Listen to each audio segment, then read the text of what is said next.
东北神秘凶兽夜袭鹅圈，500只大鹅惨遭毒手，村民损失惨重，好不容易逮住凶手，专家却突然出面阻拦，不能打，打了要坐牢。这到底怎么回事呢？这桩惨案发生在东北哈尔滨乡下的一个养殖场里，刘春生看着一地的大鹅尸体，老泪纵横。短短10来天的时间，已经有500多只大鹅横尸鹅场，可凶手却来无影去无踪。再这样下去，可就糟了。一直风平浪静的鹅场，为何突然惨案频发？究竟是恶人作祟，还是猛兽出没？事情还要从10天前说起。那天刘春生一大早起来，饭都顾不上吃，就跑到自家的鹅圈里喂食巡查。把粮食投喂下去以后，刘春生就围着鹅圈溜达，顺便检查大鹅的生长情况。结果不查不知道，随手一数就察觉到了不对劲，还以为是自己眼花数错了。结果一拐弯就看到了惨不忍睹的一幕，心里一惊，吓得叫出了声。棚子背后的地上一片狼藉，遍地都是鹅毛和血迹，惨死的大鹅被随意堆积在一起，粗略一数，竟然有50多只。一夜之间，几十只大鹅突然丧命，刘春生心里不是滋味，可地上没有任何陌生脚印，难道是什么动物饿极了，才突然上门？尽管十分心疼，但他觉得只是偶发事件，就没放在心上。结果做梦也没想到，这次的死亡惨案只是个开始。50只惨死的大鹅，卖又不能卖，吃又不敢吃，只能就地掩埋。前脚才含泪处理了大鹅尸体，安生日子还没过2天，就又出了事儿。刘春生喂完食物，走了没几步，就察觉到了异常，地上到处是星星点点的血迹。他瞬间慌了，吓得快跑几步，一转弯看着眼前的惨状，浑身发凉。同样的时间，同样的地点，又有70多只大鹅惨遭毒手，尸体被随意堆积，到处是血死状，极其惨烈，有的被开膛破腹，有的被扭断脑袋一击毙命。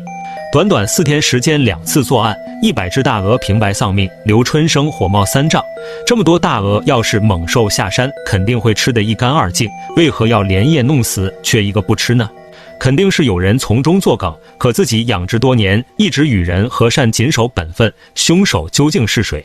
为了活捉凶手，刘春生找来几个身强力壮的朋友，整夜守在鹅圈，只要赶来绝对瓮中捉鳖。可整整一夜过去，风平浪静，没有任何异响。最恐怖的是，天亮以后又有几只丢了命。10天时间，整整死了500多只。刘春生日夜颠倒，累得精疲力尽，却没有任何线索。凶手神不知鬼不觉，在鹅圈随意进出，把大鹅弄死堆在一起，而且自家的看门狗没有一点动静。越想越觉得后怕，就在刘春生心惊胆战，没有任何线索的时候，监控拍下的画面让所有人头皮发麻。神秘凶兽夜袭鹅圈，10天内500只大鹅惨遭毒手，村民损失惨重，好不容易逮住凶手，专家却说不能打，打了要坐牢。传说中杀鹅不眨眼的恶魔，到底是何方神圣？眼看辛辛苦苦养的大鹅一只又一只接连丧命，日夜不眠蹲守了好几天，却没有一点线索。一到深夜，整个鹅圈风平浪静，就连家里养的狗都没有任何动静。守在暗处的刘春生后背直冒冷汗，风一吹感觉十分瘆人。果不其然，天一亮，又有几只大鹅惨死。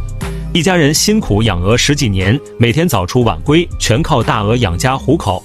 结果突然招灾，损失惨重。再这样下去，10几年的辛苦可就打水漂了。刘春生认真检查过大鹅的尸体，从事发第1天起，大鹅几乎都是被咬伤脖子一击毙命，还有些脖子当场被咬断，死状十分惨烈。仔细一看，脖子两边还有2个细小的牙印。按照牙印一笔画，不难发现应该是某种凶狠的猛兽，咬合力十分惊人，一旦被盯上，绝对难逃毒嘴。刘春生最先想到的就是黄鼠狼，从小在山脚下长大，最常听到的野兽就是偷鸡贼、黄鼠狼。附近山林里就栖息着一大群，每次上山都能看到被挖空的窟窿。刘春生小时候家里养的母鸡就曾被偷吃过，而且这群身形娇小、腿脚灵活的偷鸡贼，就是喜欢在夜间出没，也只有他们能神不知鬼不觉潜入鹅圈，咬死大鹅。为了对付这群狡猾的偷鸡贼，刘春生专门买来电猫，安置在鹅圈的各个角落。谁曾想几天下来，黄鼠狼没打到1只，就打到几只死老鼠，而死亡事件还是接连发生。再这样下去，所有大鹅没等养成，就全被咬死。电猫都没用，难道是自己判断失误了吗？刘春生急得团团转，整夜睡不着，每天食不下咽，整个人都消瘦了不少。就在他束手无策的时候，事情突然出现转机。接连半个月的蹲守，终于让他带到了真凶。深夜月光的笼罩下，一个黑影突然从鹅圈的角落飞奔而来，身长大概有1尺半，身高比一般的小狗要大一些，身手异常敏捷。刚要朝一只大鹅下手，就被刘春生发现，眼看被抓了个正着。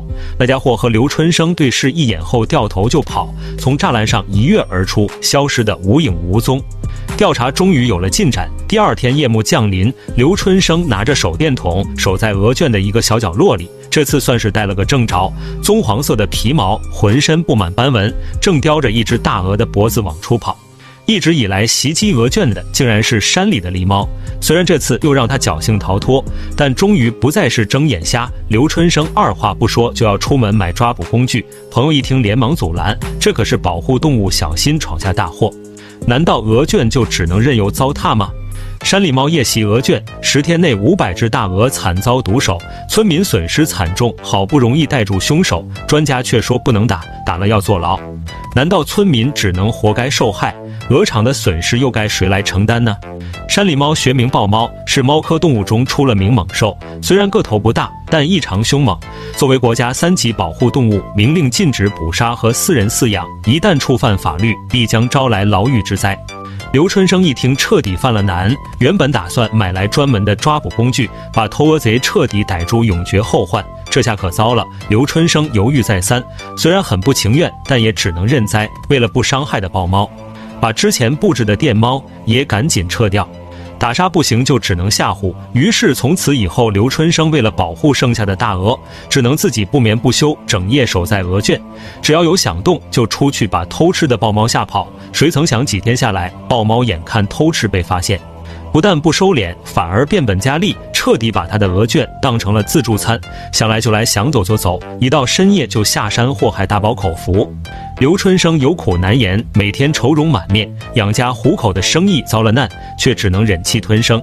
家里辛辛苦苦养的大鹅，还没来得及出栏换钱，就一天比一天少。朋友眼看刘春生急得直上火，灵机一动，给当地的电视台打去求救电话。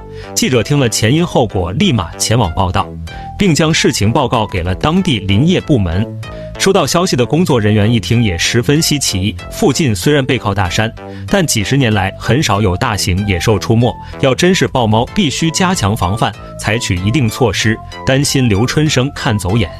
为了拍到杀鹅凶手的真容，专门在刘春生的鹅圈安装监控，随时监察。消息一出，附近各村也积极响应，提醒养殖户和村里养牲畜的村民注意防范。